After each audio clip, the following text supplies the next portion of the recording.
My name is Raitis Abele. I am director and producer to the both positions, slash also co-producing with Cristela and Giovanni Labadatha from Italy. He's from Italy, but his company is based in US. So the film is actually Latvian United States co-production. My name is Lauris Abele. I'm brother with Raitis, and I'm director, co-director, and we also have one more brother, Harijs, who just left. He's a DOP of the film. And Lauris is a director and composer. And I'm Harijs Grundmanis. I'm lead artist of that movie and slash screenwriter. Wow, so by lead artist, do you do the animation of it? Not the animation, and we have another person, but I mostly create this visual style, draw. All the characters, the backgrounds. His vision. Amazing, amazing. All right, so for those who haven't seen Dog of God yet, how would you describe the film in your own words? Anyone can answer this, or one by one? To my mind, and how to describe, it's weird, it's trippy, and sometimes it can push some boundaries a bit too much, but I hope that it's fun as well. I would say it's a rotoscope adult animation about 17th century, and if a person fancies Monty Python humor, this is not Monty Python, but something into that direction. Maybe I say it's The Witch meets Fear and Loathing in Las Vegas, something like that. Yeah. And what inspired the story of Dog of God? Where did the idea originally came from? Central idea is from actual werewolf trial that happened in 17th century, and that was a core element of the film. We knew about it, we knew about this trial, we knew about these Livonian werewolves that are different from Central European shapeshifter werewolves. That tradition was picked up by Hollywood, and now all the world knows about them, about this mythology. Livonian werewolves that's connected to shamanistic worldview, it's not so well known, but it has the same roots in a shape-shifting, animalistic way. And we were approached by a fellow scriptwriter who had this script already written 10 years ago, but he had put it away because he didn't know what to do with it. And then he saw mine with Lauris previous movies, and then he thought like, okay, these two guys could pull it off. So he approached us, and that was the initial phase, but it was written for a narrative film. So when we decided to go with animation, and Harijs was joining with his vision, then we kind of broke down the Evo script, and he said, okay guys, just do it. We asked for permission, and then together we rebuilt it back, adding more visuals, adding more like visual plot lines that was necessary for animation. And how did you approach the visual part of it all? Mostly this is old animation from 80s, 70s, all kinds. From Americans, it's like Ralph Bakshi, hair metal, but there is some post this Soviet old animations, or something from anime. It's very comics. Yeah, it's very many references in this movie. But also your style of how you draw posters, it's your style it's in this film just by who you are, it's went to the screen. Yeah, it's a very unique style. How do you think the story will come across to audiences outside of Latvia? How do you think they're going to embrace that? We have already we had first 3 screenings, and it was great Q&As, and I think the audience actually recepted as we would wish. They laughed at places. They're smiling, then they say it was weird, it was trippy. Like we're happy with the response because that's how we intended it. It should be, people should have, maybe if you don't laugh out loudly, you should smile at some and be entertained. In the reviews, it's mentioned that there's some more serious underlying story, which was also our intention. So there's maybe a deeper layer, and we have been heard regarding that. And so far so good. And I really think, and we all think that this movie was made for a genre film audience.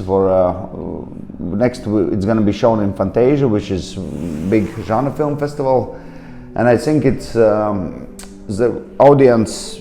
That's where we would be like, our art would be most appreciated. But we're super grateful that it was shown in Tribeca, which maybe is not so well known with genre films. But so it opened us some doors for other audience, so we're like happy and grateful for that. Yeah, definitely. And what about people from your country? How will they connect with the story? Is it something that they already know, or something that they can easily connect, or it's also different grounds for it? I think it will be, people have heard about this story, but nothing of that has been visualized. Also, it's not typical Latvian animation. Where we had Latvian animation flow. Yes. It's also not typical, but that would be something more to the mentality of Latvian animation, telling like a poetic, beautiful stories. So we're doing something completely different, which we're having fun with. The good thing is that after Tribeca, we will have Dog of God will be Riga International Film Festival opening film. So it will be interesting experience. We will have Minister of Culture there, and then afterwards we will see what the audience and how the politicians will react to that. How are you guys feeling having this movie premiering and being in those festivals? How does it feel to have your film there? We are Latvians, so we don't have a lot of emotions. Like very good, that's already the high level of emotions. So, but speaking it in words, we are super hyped. And our brother Martis, who just left, he said like, all the three screenings were blast. No, it's a real feeling. You do, as artists, we do what we do in our, let's say, creative bubble, and then we travel over the ocean and get to present it to the totally, let's say, different audience, like culturally, and so how it will go, a little stress, and then when we got the reviews and people come up to us speaking, so it's like it's positive. We're very happy about that opportunity, so we're just having a really good time and enjoying New York. Creating scenes for Dog of God, did you consider how audiences from different cultures might understand or react to them? I felt this was right, but no, it's. I think it's more. We hope this movie will get in Asia. And I think that's the audience of that movie. They like something like that. And here in America, there's these genre festivals where is it to need to be? Maybe some streaming service with the genre movies. I think it need to be good. And we drew inspiration a lot from like Latvian and Estonian and Lithuanian folklore. We had a book. But we referenced there a lot with the spell words and curse words and like witchcraft things, and these are the things that are like way older than we are and way somewhere from the past and been through some kind of like tests throughout centuries. We are making it in a way more fun and more up-to-date visual language and things, but like folk tales work in like Latvian folktale will be understood probably in Brazil as well, because it's something symbolic. This is fun, but there are also symbolic and things in it that could resonate to different audience, not just Latvians in a dark forest somewhere out there. And though it's a fantasy, but we still took some liberties. There's some fantastic elements. Maybe torch is bigger than it is, but on the same other side, we used a lot of historic detail. So it is accurate, and then it takes liberties that it's not accurate. But there's certain level of the whole feel. The church we actually scanned one of our old churches with a LiDAR scanner, and to have the dimensions actually as a real church. The architecture and the wooden church, and so a lot of those things, they are historically accurate, and then we of course add a lot of non-historical fantasy, but there's some level that we brought our culture, not just folk tales, but even what we know about our history. And what do you think animation can express that live action can't, especially when telling darker and more folk stories? The animation, maybe it's something between two worlds. If you see live action, you see realistic movie. No, it's fantasy or it's not, but it seems like more realistic. But if it's animation and especially rotoscopy, you don't know watching animation or movie is something between, and you can more experimenting with some details. And it's in animation, more weird stuff is organical, not like in a live action movie. And it gives also creative freedom apart from live action to, let's say, to go to weird locations. Either you do it on blue screens and you have a team to make a realistic backdrops, or you hire a location. And for us, it's just blue screen. We can go with Harijs help with Harijs fantasy. We can go everywhere, be it hell, church, forests. Can you talk about the team behind the film, some of their work experience as well, and what they added to the film?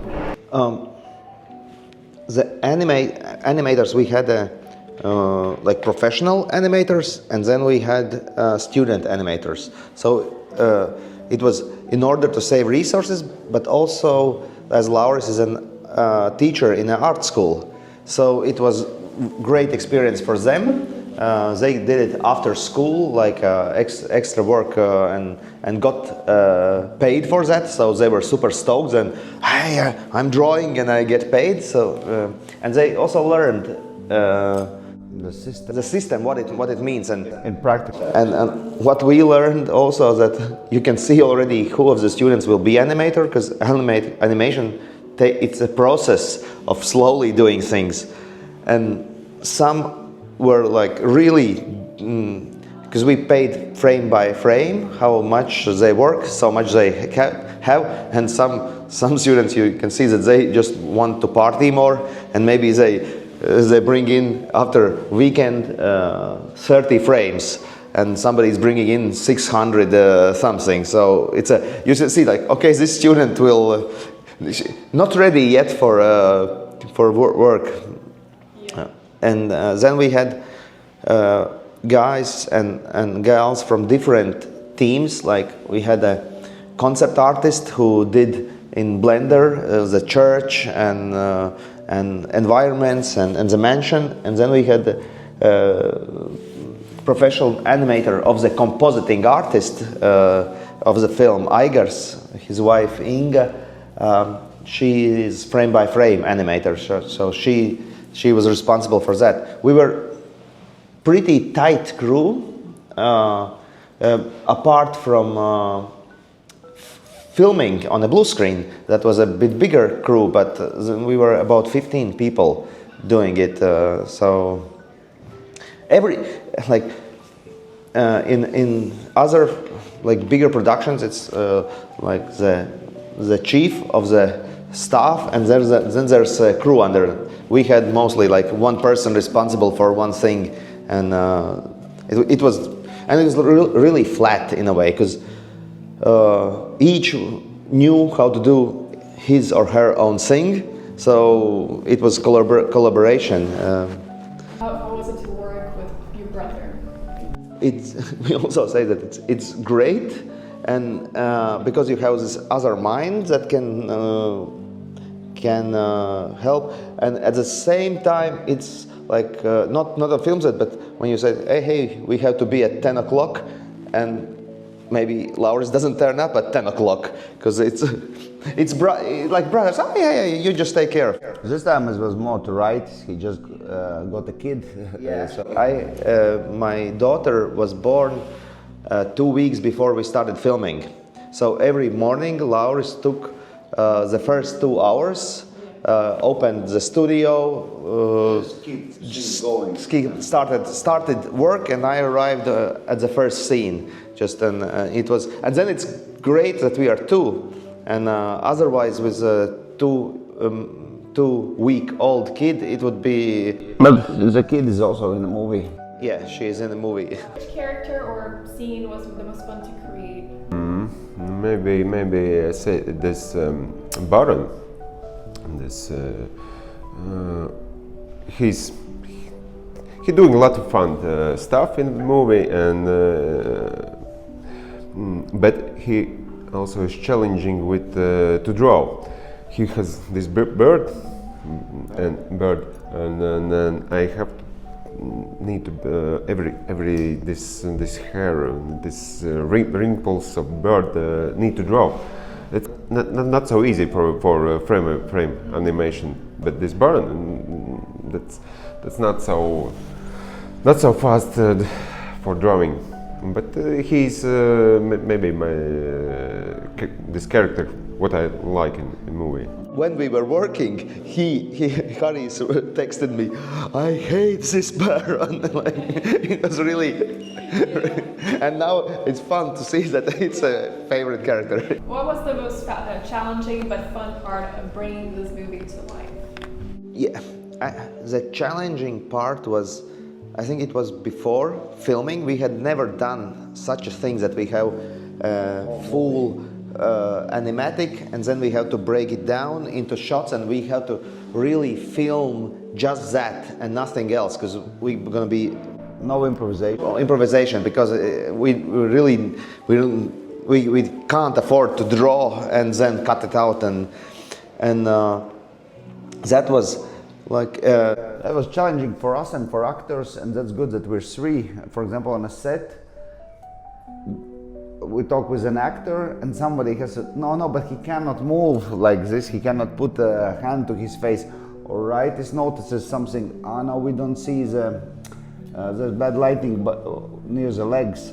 So we won't be able to cut it out from the background, and they want to improvise and to bring new elements, and we had to limit them, because for rotoscope, like, my face is drawn and you just move hand in front, and it has to be built back again, and it takes much more time than just without that, and maybe it's not needed. So we had to eliminate all these elements that, and also it was funny that we did the first tests, we got the funding, and we were stoked that we will do this film, and then we started to do longer tests, and started to understand, hey, it's not really so easy as these 5-second tests. We found out a system and all the pipeline, how we can pull it off, but at one point it was like, what have we been dragged in? Because it was a special kind of special funding, and because we had to finish the film in a deadline. It was like this government funding, it could not be extended to 1 more year, so we had to really squeeze in, but we pulled it off, and so. Tell me about the film industry in Latvia. It's talking about Latvian film industry. I think we need to talk about whole Baltic film industry, because it complements other. Its small territories are pretty large, but the population is not so huge. So we are like 6.5 million, all three countries together. So one is pushing another, and basically it was during the Soviet occupation. It was one film production scheme, and when Latvia gained back independence and occupation was pushed away, kind of everything died, because that old system, nobody wanted to do anything, and it was a gap for 10 years or 15 years. And American cinema, Hollywood cinema came in, and everyone was particularly remember like Wild River or Beethoven about the dog, and family and a family comedy about this San Bernard dog. And everyone was blown away by the scope of the Hollywood film. So at that period, Latvian cinema was kind of in the shadows. And then it was, and the Latvian filmmakers, what they did, they had a bad VHS cameras or something, and they did really art house films that regular audience didn't want to see, but they traveled to Cannes, and some directors did very good documentaries that also were not for the local people. They were kind of reflections of who we are after the 50 years occupation, and political, and people just wanted to, oh, let's better watch Hollywood action films. That's fun. Yeah, that's fun. And then in, I think it was 2010 or something like that, when the good digital cameras like Red camera, Alexa's cameras came into the market, and it brought back the new wave of filmmaking. And now I read one film critic who is talking about Baltic's new wave of filmmaking, that Baltic films are now winning festivals. Flow won Oscar. It's the first one for the Baltics at all. So it is a territory where something is cooking. What does it mean for you to have Dog of God premiere here at Tribeca? No, it means a lot that we got selected by Tribeca, and especially because Tribeca maybe is known for other things, but maybe not so much for genre film. But something is brewing around the world, and Tribeca has this escape program. So we're super grateful that we can premiere the film here, and I think it's already helped us in some, let's say, in certain recognition, even regarding back home. But then, no, we can say that we'll have a Canadian premiere in Fantasia, and some other festivals which we cannot say publicly because they're not announced. But so far, from the point of launching the film, this is like it's more than we expected. We knew that the film will be weird. That was a plan, and festival programmers who picked it up, Jonathan and Matt, they said it was weird, and we wanted this weird film to help to put it out. And I think it for this film it's like the best place. What's the best piece of advice you'd give to filmmakers just starting out? One of what Latvians can give now, take a look at Flow. We know Gintz as a friend, and he really started just alone at his computer and just doing what he loves, not asking anybody, is this the way how it should be done, but just making his own system. And I think that speaks for itself. But one other thing that my tutor told me, in this, he was a filmmaker back when we had this big cinema studio during the Soviet times, and he said, no, you have to learn to make movies without money, without funding. Of course, there is some funding, but the things are different. And these days, it's even easier. You can get your hands on good camera way easier than. This actually is super good camera. Yes, it is. I know. Yeah, so to start doing storytelling, be it documentary, be it some, let's say, indie comedy or concept sci-fi without big costumes, but maybe, you know, there's two person living in a cabin in the woods and it's an apocalypse outside. So be creative, and be creative regarding how to get this maximum effect even if you don't have funding. And not to be afraid about it. So I think it's more about the inner fantasies and actually like The resources. Resources, yeah. Good lens won't make good cinema per se. I can add to my one also. Gins did his own way. I don't say that it's best. I would say surround yourself with the people you can have this fire going among yourselves. Like we with Harijs, I think we are just on the same spark. And when you are with, then you can push each other and just tell your ideas, see that somebody reacts to it, listen to other ideas, add something, and find partners. And because doing alone, that's one thing, and that worked super good. But having a bunch of actually, like, you become friends with a fellow filmmakers. It just takes so much time, energy, and emotions that you bond. Everybody have blank paper and pencil, and just starting a script, and Yeah, all it takes is just like, you don't need money for the description, for And describe drawing as your well. idea.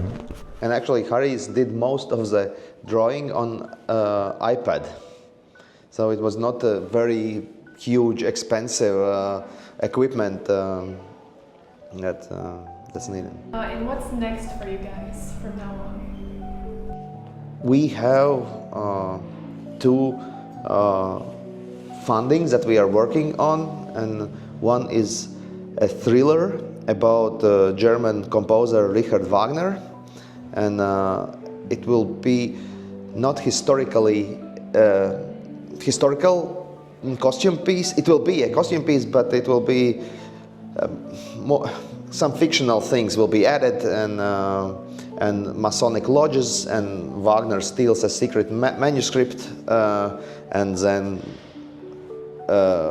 the main character will have to kill Wagner in order to get it back and not leave Wagner and to change worlds as how it happened. That's a live action thriller, and also we have one a TV series in development about Baltic swamps, and it's a kind of detective. And then we have one more thing, idea for animation with Harijs together. That will be, we are working on it, and we have to develop it. But for the next 2 years, we will be busy with the live action, and return back to, because we come with Lauris from art house film, and this will be like live action but genre films. So Dog of God is something what pulled us in. And Harijs will have he will be an actor. An actor. Well, tell me about that. I need to learn German Language, because I will be officer. be German officer. Wow, so you have to learn German for Yeah. that? And it's different from your language? It is, but our grammar was made by German priests. When like it was 13th century, when Germans Christianized Latvian pagans, our ancestors, and then they kind of took control of how you will speak, and then they made rules based on our language according to German. So For us, we can understand German concept, but for anyone else to learn Latvian or Lithuanian grammar, it's one of the most hardest languages. It's very archaic, it's old, it's complicated. We have specific forms for everything.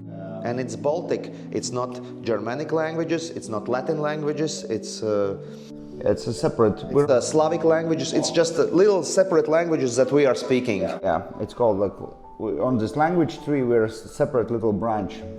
That's amazing. So that's a challenge for you. in Yeah, the it's future. quite. And are you looking forward to it? Do you want to be an actor in the future? I don't know.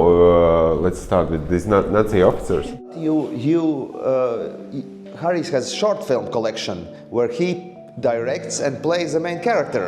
So you want to be actor? That's a. I don't have actors.